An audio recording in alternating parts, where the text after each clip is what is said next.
വ്യാജവാർത്തകൾക്കെതിരെ DYFI Thiruvananthapuram ജില്ലാ കമ്മിറ്റിയുടെ നേതൃത്വത്തിൽ സെമിനാർ സംഘടിപ്പിച്ചു. വ്യാജവാർത്ത നിർമ്മിതി സമകാലിക സാഹചര്യത്തിൽ എന്ന വിഷയത്തെ ആസ്പദമാക്കിയുള്ള സെമിനാർ ഡിവൈഎഫ്ഐ അഖിലേന്ത്യാ president A Rahim M P ഉദ്ഘാടനം ചെയ്തു. ദൃശ്യമാധ്യമങ്ങൾ തമ്മിലുള്ള കിടമത്സരം കാരണം കളവ് മാത്രം പറയുന്നവരായി മാറി മലയാളം മാധ്യമങ്ങളെന്ന് അദ്ദേഹം പറഞ്ഞു.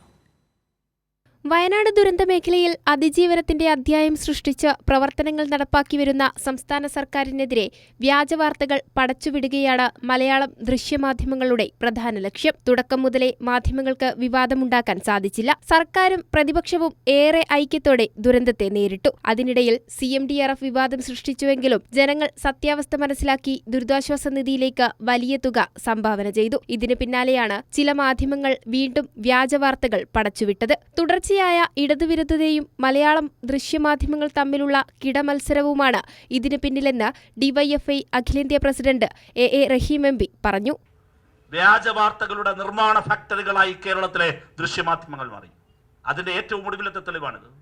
ഈ വാർത്ത ആദ്യം പുറത്തുവിട്ട ചാനലാണ് ഏഷ്യാനെറ്റ്. എന്തുകൊണ്ടാണ് ഈ നിമിഷം വരെയും ഇത് കളവാണെന്ന് തിരിച്ചറിഞ്ഞിട്ടും തൊണ്ടി സഹിതം പിടിക്കപ്പെട്ടിട്ടും പറ്റിപ്പോയൊരു തെറ്റാണ് എന്ന് ഇതുവരെ പറയാതിരുന്നത്?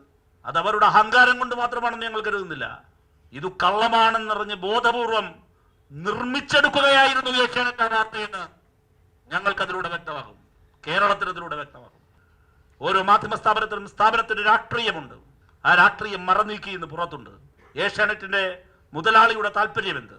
ആ മുതലാളിയുടെ താല്പര്യമാണ് ഏഷ്യാനെറ്റിൽ പ്രതിഫലിക്കുന്നത്. അത് BJPയുടെ നേതാവിൻ്റെതാണ് ഏഷ്യാനെറ്റ് ന്യൂസിന്റെ രാഷ്ട്രീയം. പ്രധാനമന്ത്രി നേരിട്ട് വന്ന ദുരന്തമേഖല സന്ദർശിച്ചിട്ടും ഇടക്കാല ആശ്വാസം ഇതുവരെ നൽകിയിട്ടില്ല. എന്നിട്ടും നല്ല രീതിയിൽ പോകുന്ന സംസ്ഥാന സർക്കാരിന്റെ പ്രവർത്തനങ്ങളെ താറടിച്ചു കാണിക്കുന്ന സമീപനമാണിതെന്ന് കൈരളി ന്യൂസ് ഡയറക്ടർ ശരത് ചന്ദ്രൻ പറഞ്ഞു.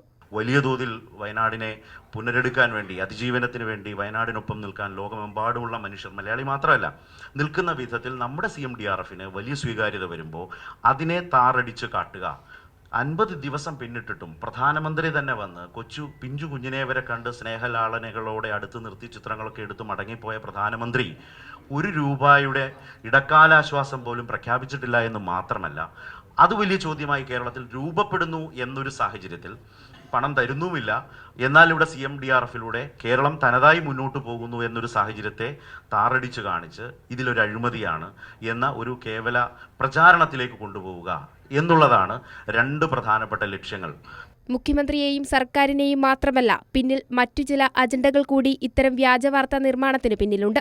മുതിർന്ന മാധ്യമപ്രവർത്തകൻ ജേക്കബ് ജോർജ്, മാതൃഭൂമി TV മുൻ ന്യൂസ് എഡിറ്ററും കോളേജ് അധ്യാപികയുമായ ഡോക്ടർ MS ശ്രീകല, ഡിവൈഎഫ്ഐ ഭാരവാഹികൾ തുടങ്ങിയവരും സെമിനാറിൽ പങ്കെടുത്തു.